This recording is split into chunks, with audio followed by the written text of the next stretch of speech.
नमस्कार। मेरा नाम सुषमा कनुप्रिया है। दरअसल सुषमा त्रिपाठी मेरा नाम है। पत्रकार हूँ। 18 साल से अधिक लंबा समय होने जा रहा है पत्रकारिता के क्षेत्र में, और इसके साथ ही लेखन भी चलता रहा और 2016 से इसमें और ज़्यादा सक्रियता आ गई।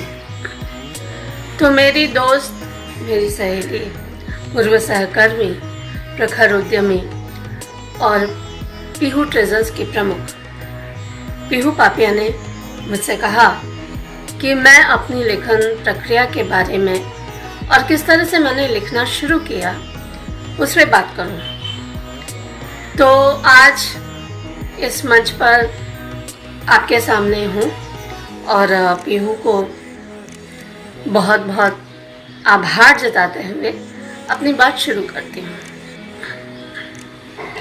मुझे लगता है कि लिखना हमारे लिए ऑक्सीजन की तरह है। वो ऑक्सीजन नहीं जिसका हाहाकार आजकल हर जगह मचा हुआ है, बल्कि आपके दिमाग को भी ऑक्सीजन की ज़रूरत होती है।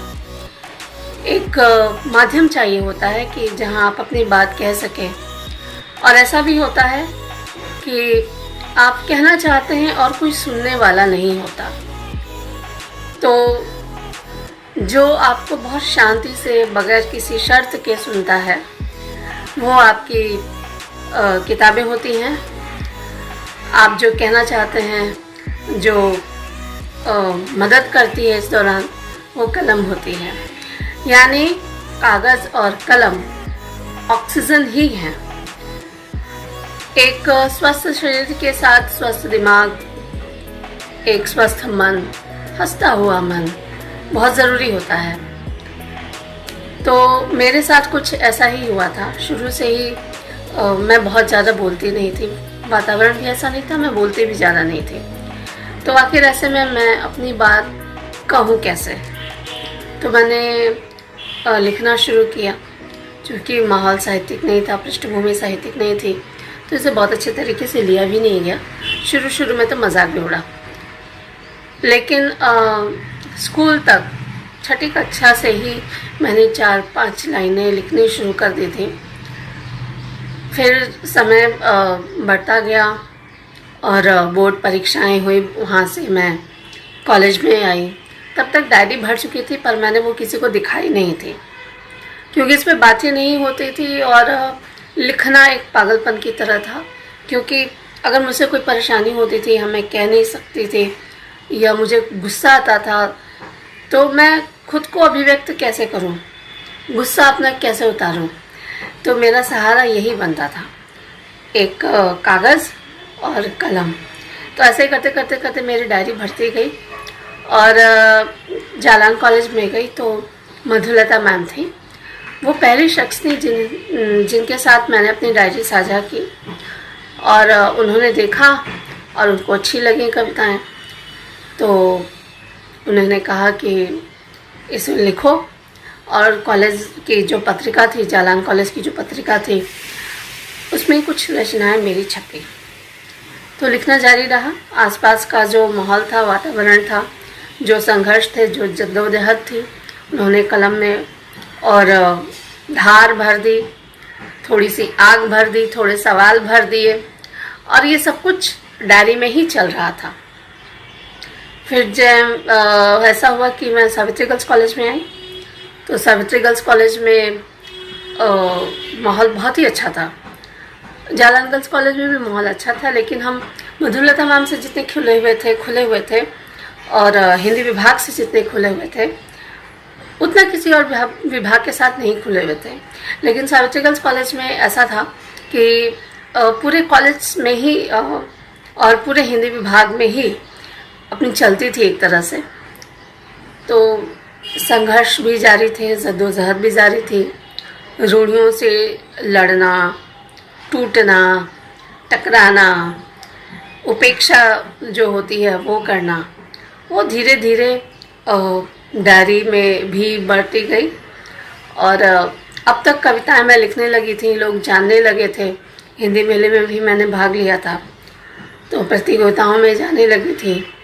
तो लोग थोड़ा थोड़ा जानने लगे थे, पर पहचान वैसे नहीं बन पाई थी। फिर विश्वविद्यालय में आई, वहाँ से धीरे धीरे धीरे और 2004 में पत्रकारिता के क्षेत्र में मैंने कदम रखा। तो वहाँ से जो चीज़ें हैं उसके भी अपने संघर्ष, अब तक मेरे आंतरिक संघर्ष थे, मेरे अपने मन की बात थी। जो आसपास का पारिवारिक करिए या जो बाहर का जो माहौल था वो देखकर लिखती थी। अब इसमें ये हुआ 2004 के बाद कि कार्यस्थल की जो मुश्किलें हैं, जो तकलीफ़ें हैं, जो अनुभव हैं, जो राजनीति है, जो सियासत है, वो सब मेरी डायरी में आते गए। डायरी मोटी होती गई, लगभग 300-400 कविताएं हो गई उस समय। उसके बाद ऐसा आया कि 2011 के बाद मैंने ब्रेक लिया, एक और अखबार में गई, सलाम दुनिया के नाम से। आप कह सकते हैं कि वो टर्निंग पॉइंट था, क्योंकि वहाँ का माहौल बहुत अच्छा था, लोग बहुत ज़्यादा सपोर्ट करते थे, बहुत ज़्यादा मदद करते थे, समझते थे। फिर वहाँ पे आनंद भैया थे, उनसे मैं बात करती थी, उनको दिखाती थी, वो रास्ता दिखाते थे, मार्गदर्शन दिखाते थे। तो ऐसे करते करते 2016 में लगा कि अब डायरी बहुत भर गई है, अब इसको सामने आना चाहिए। तो ये मेरे लिए था कि मैं अपनी बात कह रही हूँ, मुझे अंदाज़ा नहीं था कि मेरी बात और भी बहुत से लोगों की बात हो सकती है। तो ये मैंने अपने सुख के लिए अपने वेतन में से थोड़े थोड़े पैसे बचाकर अपनी किताब छपवाई थी। तो वहाँ पे थोड़ी बहुत बातचीत भी हुई। अब वो आसमान तोड़ रही है मेरी पहली किताब थी, काव्य संकलन था, कहानियाँ लिखती थी, सब कुछ था, लेकिन उस तरह से सामने नहीं आ पाई थी। और इसके बाद हुआ फिर इतिहास लिखूंगी। ये एक ऐतिहासिक पौराणिक कथा काव्य संग्रह है, क्योंकि इसमें कविताओं के साथ कथा भी है जो उन संदर्भों से जुड़ी हुई है। तो ये 2 किताबें आई। उसके बाद एक कहानी संग्रह आया और लिखना भी जारी रहा, लोग पहचानने लगे। और तो पहचान उसके बाद 2018 में मुक्तांगन में रश्मि भारद्वाज जी की मदद से एक मुझे प्रथम पुरस्कार मिला था, जयशंकर प्रसाद पर वो विषय आधारित था। तो ऐसे ही लिखना चालू रहा।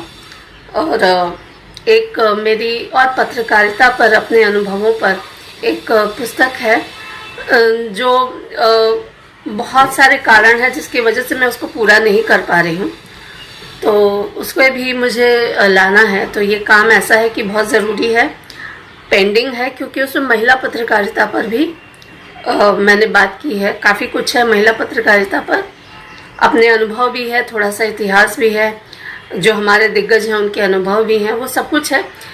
लेकिन 2018 के बाद से लेकर अब तक की जो परिस्थितियां हैं उसको देखकर आप समझ सकते होंगे कितनी मुश्किल है, क्योंकि एक पूरा टर्निंग पॉइंट आया 2018 से लेकर। ये मेरे दिमाग में था कि अब कुछ नया करना है। तो इस नया करने के जद्दोजहद में जो भी संघर्ष रहे, जो भी परिस्थितियां रहीं, उनकी वजह से ये सारा काम फ़िलहाल ठप पड़ा है। ठंडे मस्ते में मैं नहीं बोलूँगी, क्योंकि ये मुझे किसी भी हाल में करना ही है, क्योंकि इसकी वजह से मेरी भोपाल यात्रा भी हो गई थी। तो यही है, ये किताब मेरी पेंडिंग है। तो ब्लॉग लिखती हूँ, 2 ब्लॉग भी हैं मेरे। एक तो पूरा श्री विमर्श है, उस विषयों पर है, सुषमा की बतकही के नाम से, और दूसरा रिपोर्टर दीदी के नाम से। तो रिपोर्टर दीदी के नाम से मैं यूट्यूब पर भी बात करती हूँ, मेरा अपना चैनल भी है, मैं प्रतिलिपि पे भी मेरी रचनाएँ हैं। तो अब क्या है कि पहले खुद के लिए लिखती थी, फिर लगा कि लड़कियाँ या और लोग भी, जो युवा वर्ग है वो भी जुड़ रहा है, तो उनकी सारी चीज़ें, अब क्या है कि ये चीज़ें फैलती जा रही हैं।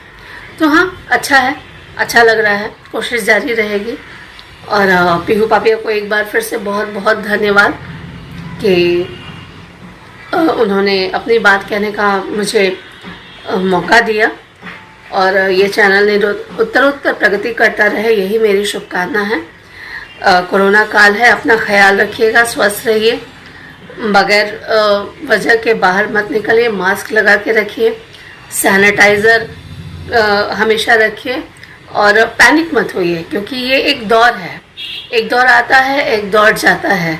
ईश्वर अगर परीक्षा लेता है तो उस परीक्षा से निकलने के तरीके भी बताता है। तो आप ईश्वर पे भरोसा रखिए, खुद पे भरोसा रखिए, स्वस्थ रहिए, सकारात्मक रहिए, सृजनात्मक रहिए। तो बस यही है। शुक्रिया, बहुत बहुत धन्यवाद।